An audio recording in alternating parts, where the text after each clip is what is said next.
Up first here at 10, a very late night. You're looking live at the Illinois State House. You can see lawmakers on the Senate floor right now. With just hours left in the legislative session, a new bill floated to try and keep the Bears in Illinois. There are a lot of moving parts as we come on the air here at 10. This is coming down to the wire.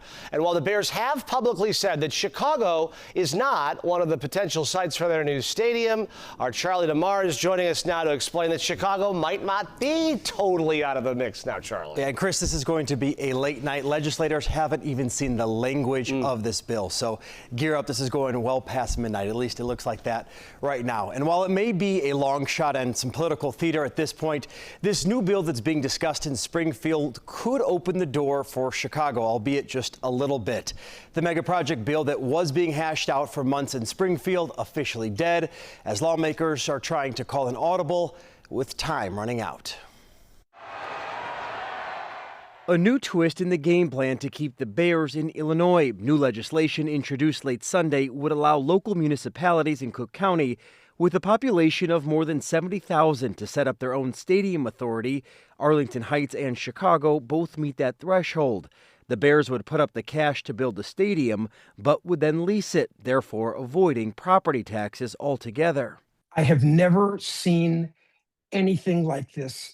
Everything seems to happen in Illinois, close to midnight on May 31st is just not a healthy way to go about these things and is very atypical. Mark Gannis, a stadium expert with years of experience in negotiating projects, says Arlington Heights remains the best stadium site for the Bears if property taxes are guaranteed. This deal is much closer to the structure of most NFL stadium deals. The Bears stadium saga highlights the dysfunction that is Illinois and Chicago government. A mega projects bill that failed would have allowed the Bears to negotiate and lock in lower property tax payments with local governments for up to 40 years. If legislation isn't passed tonight, you could be looking at a special session at some point this summer when this was all ready to go, if this can't be pulled together today, or if the Bears timeline permits, you're talking about the fall veto session in November.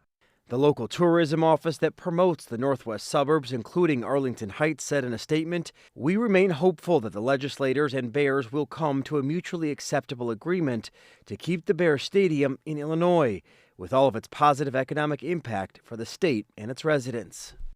And so far tonight, the Bears have remained quiet on this 2-minute drill happening in Springfield, and it's unclear if this legislation is even attractive to the Bears. And while the team has publicly said that Arlington Heights and Hammond, Indiana are the only two options for their stadiums, several Illinois lawmakers telling us that the team has continued talks with leaders over at Chicago City Hall. Chris, no decisions, no answers yet. Again, buckle up for a long night. If folks at home are watching this totally confused, it's totally understandable, right? Because the language isn't even out there yet for us to kind of parse through. And it's after 10 o'clock.